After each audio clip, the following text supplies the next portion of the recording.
Fear and anxiety are one of those enemies that are invisible because they're not loud and they don't have weapons, but the effect every one of us knows, the effect of fear. Fear causes us to retreat, it weakens us, it paralyzes us. The inability to make a decision, a commitment. Fears can be fears, real fears, it can be imagined fears.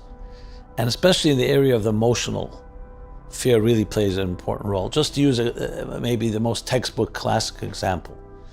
If your parents did not have a good marriage, or they were fighting, or there was divorce, and there was a lot of acrimony, a lot of anger, you're going to be afraid to go into a relationship because you don't want something like that. How many people have told me, I don't want to get married because my parents had a very bad marriage. Some people don't want to have children because they were hurt as children. These are all fears driven by very legitimate reasons. The reason essentially is that I was hurt. It would be like, someone who was bitten by a dog as a child. Every time they see a dog, they're going to be afraid. Like any trauma, we're afraid of these traumas because these traumas repeat themselves in our lives. So the challenge with fear and anxiety is, like I said, if someone came to you with a gun to your head, okay, that's an enemy. But fear doesn't come with a gun to your head. It just weakens you. And many people are even afraid to say they're afraid. So they make believe they're all tough and all that. At the end of the day, just a fearful child that is afraid to get into relationships. Today we have big issue, commitment issues. You date someone, everything seems to be working, then one of the people dating suddenly starts retreating, is afraid to move on. And they deny it. They say, no, I'm not afraid, but the fact of the matter is, because when you're emotionally vulnerable, you're exposed. And if you've been hurt, you don't want to be hurt again.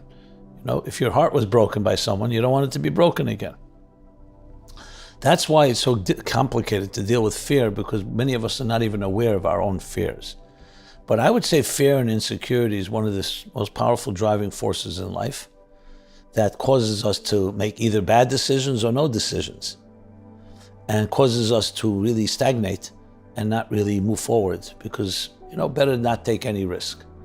I knew someone that I used to always tell him, you're a great guy, you'll be such a good husband, you'll be such a good father. Nah, I don't want to take the risk. So I said to him, the greatest risk is taking no risk. Recently, he got married. He got married in Costa Rica. I was there. And he told me at the wedding, he said to me, I'll never forget what you told me. The greatest risk is taking no risk. And I realized correct. And I decided to take a risk. And he's the happiest person today.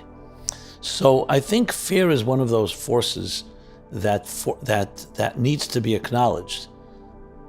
But at the same time, you don't fight fear with weapons. You fight fear with courage. You fight fear with things you believe in. So when I meet people who tell me that they're fearful, or I see they're experiencing it, I try to find what are you not fearful about? Let's find something that you're comfortable with, and let's start building upon that. Some value system, some belief system, something that you consider to be very strong in your life. There's a story, I think I tell it in the chapter on fear and anxiety. He was the teacher and father-in-law of my mentor, the Rebbe. He was called the previous Rebbe. So he was arrested in 1927 in the former Soviet Union by the Bolsheviks, who did everything possible to abolish religion and faith. And they saw him as a threat, what they called a counter-revolutionary, because it undermined the loyalty to the Soviet regime. He was a man that was known for his indomitable spirit. You could not break him.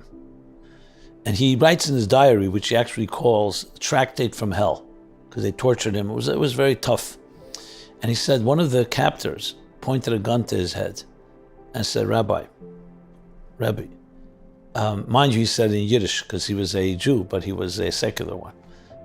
And he said, this gun has changed many people's minds. It's caused many people to cooperate. And the rabbi responded. His name was Rabbi Joseph Isaac Schneerson. That was his name. It's in 1927. It's in Stalinist Russia, Stalinist Soviet Union. And the rabbi said to him calmly, he said, this toy, He referred to the pistol, to the gun, as a toy. He said, this toy can frighten someone who has one world and many gods, but not someone who has one God and many worlds. We call it investments, they call it diversification. If you put all your eggs in one basket, so if someone takes away that basket, you're lost. But if you have many baskets and you've diversified, the rabbi wanted to live, but don't think you can frighten me because you're going to kill me, because something else will live on. My spirit will live on. I have my students, I have my legacy. Where someone who has only one world and many gods, once you take that world from them, that materialistic world, it's all over. In other words, the counterforce to fear is faith, is some type of connection to something that the fear does not affect. And that allows you the power to rise above the concerns and fears. Because fear can be very debilitating.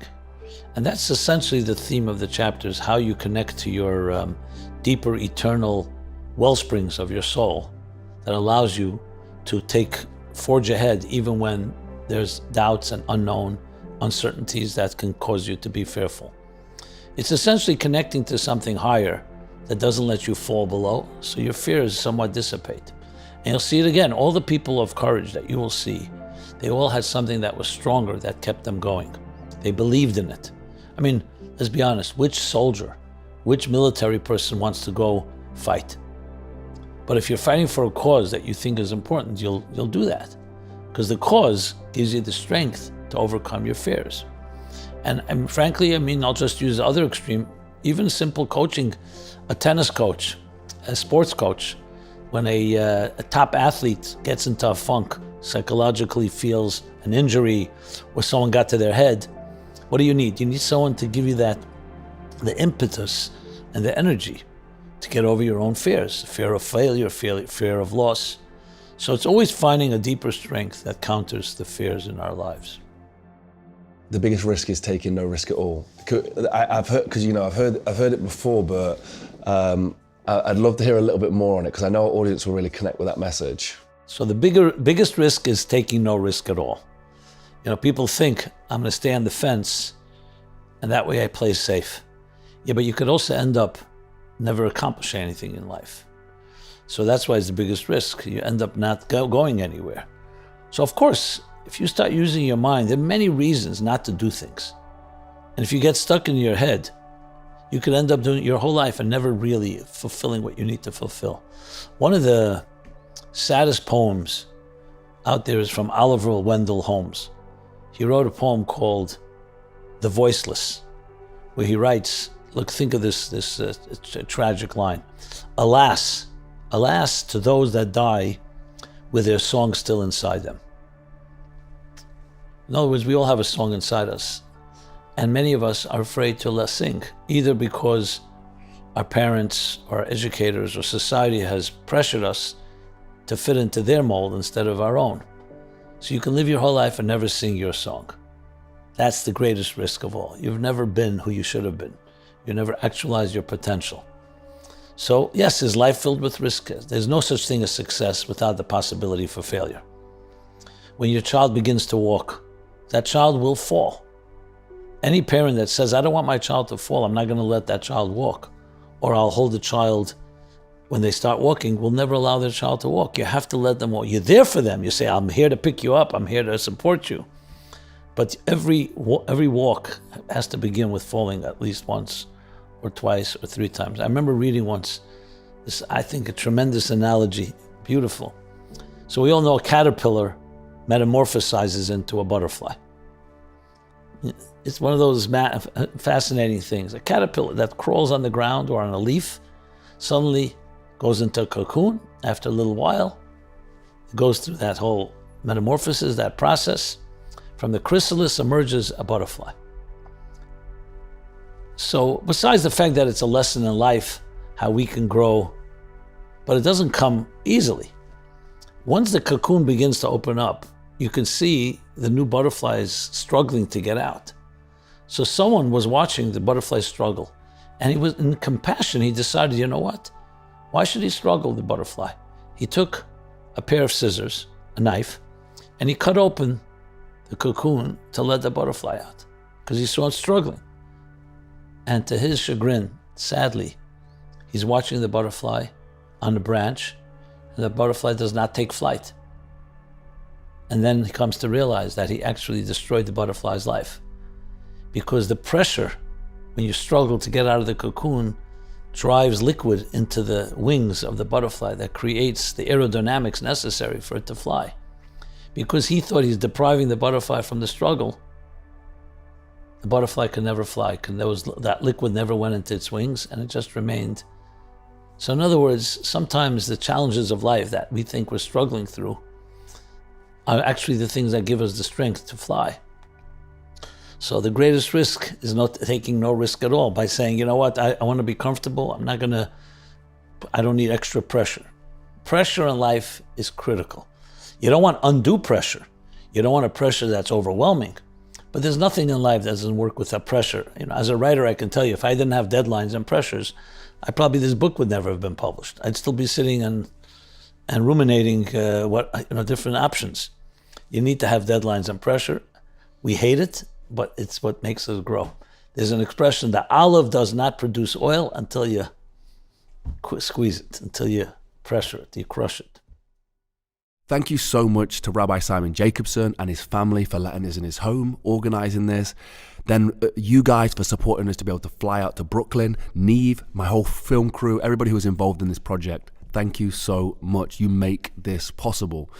Today's video was sponsored by www.mulliganbrothers.com. That is what makes this possible. That's how we get these messages out there. You can now get the Memento Mori poster and frame with the link in the description. It's 10% off using code STOIC at checkout. Have a blessed and productive day, and I'll see you in the next one. Peace.